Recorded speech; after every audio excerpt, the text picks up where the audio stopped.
Welcome to the Radio Vault Mystery Theater. I am the keeper of the vault.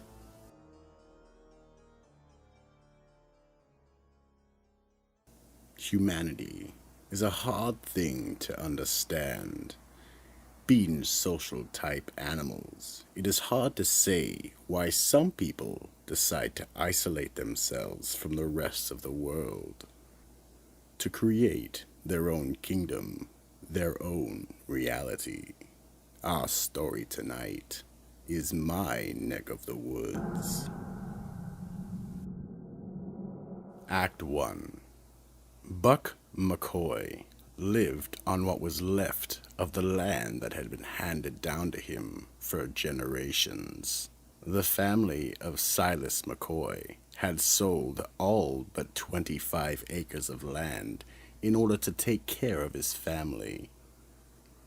Buck lived in the same two-room shack that he'd been raised in, with his daughter, Liberty. The two had very little contact with the outside world. Mainly, his in-laws, Cephas and Early Holt and Marilyn Campbell, the general store owners, where they got their supplies every 3 months. Buck sits on his front porch sipping on some moonshine he brewed a year ago. This here batch is one of my better ones, if I do say so myself.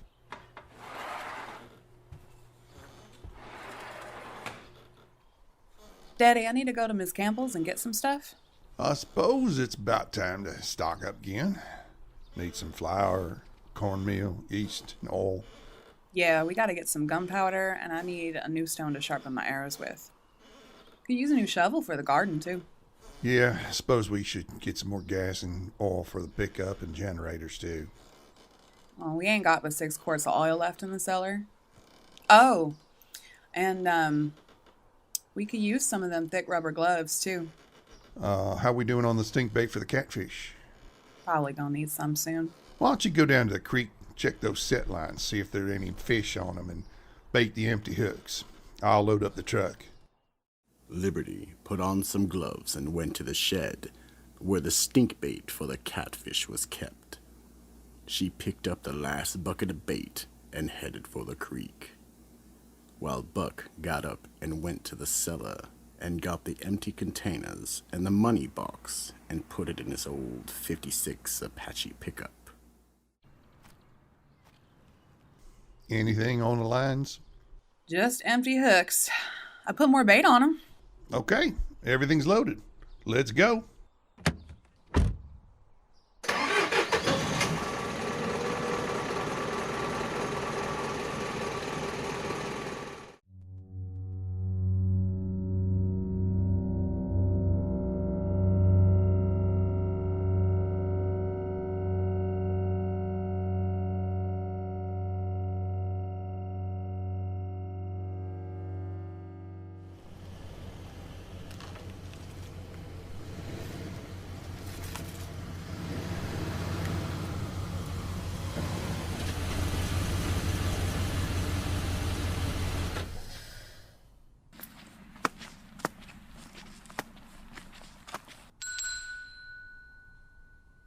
Hey, Buck.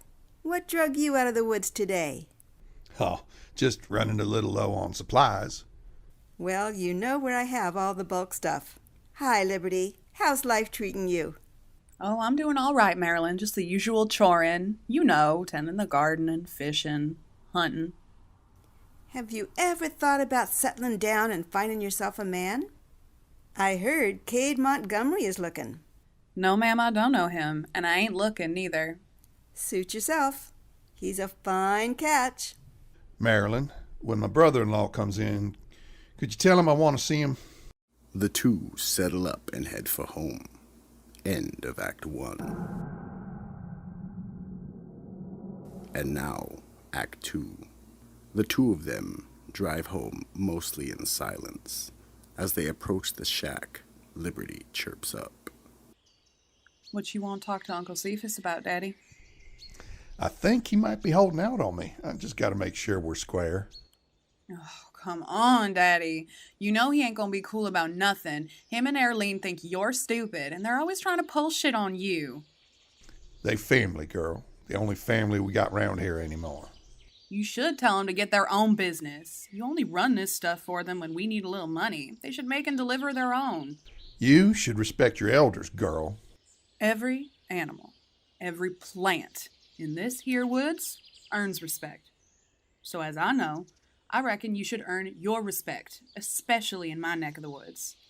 Hold your horses, girl. As long as I be alive, these are my neck of the woods. We do what I say. When I die, you can do what you want to do, but not now. Fine. I'm gonna go get weeds from the garden.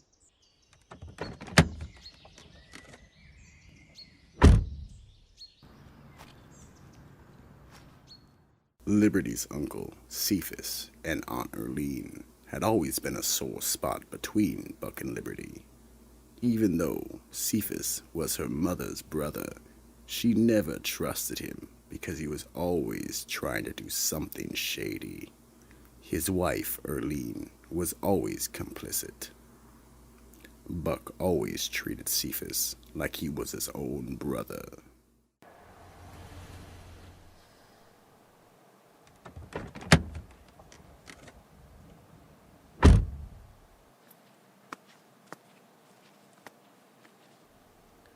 Buck? Hey, Buck, where you at? What you want, Cephas? Mind your business, girl. He's looking for your daddy. Leave her be, Erlene. And you can speak when I tell you you can. Liberty, where's your daddy, girl? Why do you want to know? Not that it's any of your business, little girl, but the old hag down at the store said your useless daddy wanted to talk to me. Now where is he? Back off, Liberty. I'm right here, Cephas. We need to talk. Let's go back here by the still. Daddy, I don't like it when he talk like that. Girl, take care of your chores. You do what I say in my neck of the woods.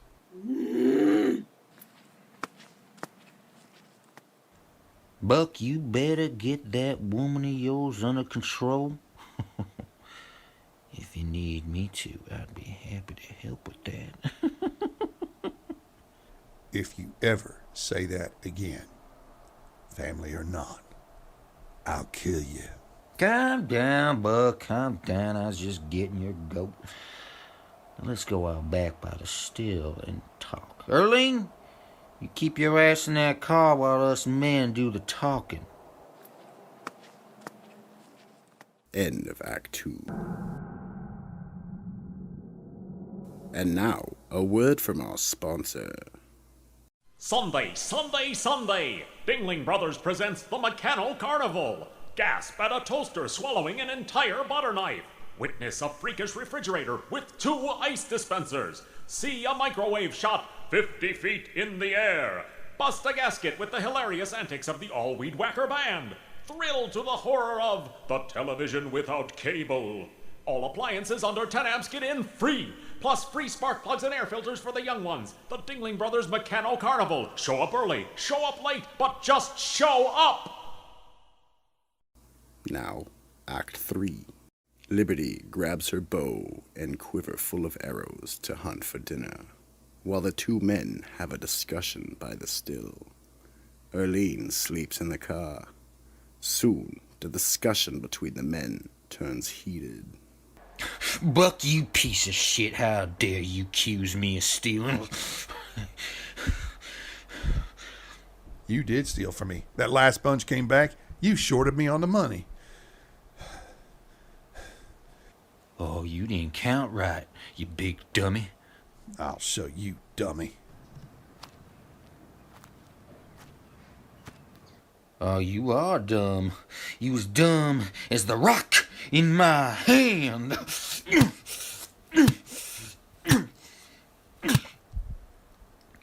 Liberty impaled Cephas to the tree, once in the neck and once through the chest. Then impaled Buck the same way, to the side of the shed that housed the still.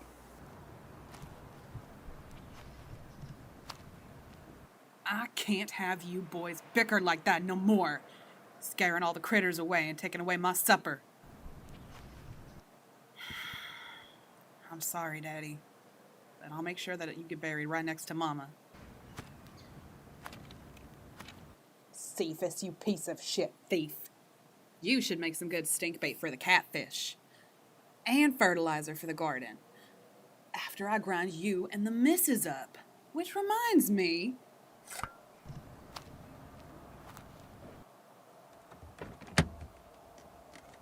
Get out, Arlene. What do you want? What are you doing? Your belly button makes the perfect target.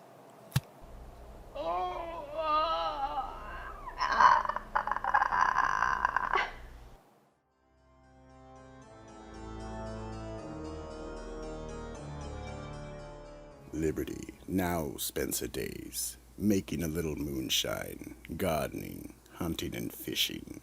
Occasionally, she'll visit Marilyn Campbell's store. But Marilyn never suggests that she see anyone or anyone go visit her, because now everyone knows not to mess with Liberty McCoy in her neck of the woods.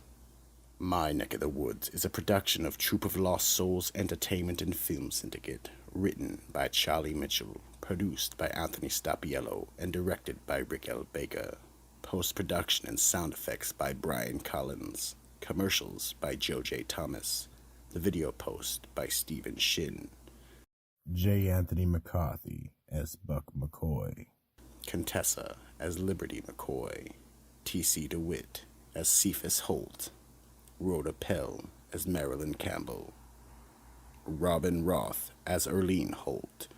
And we are Trevor Bates, your psychotic storyteller and keepers of the vault. Like, comment, subscribe, and share. Tune in next week if you dare.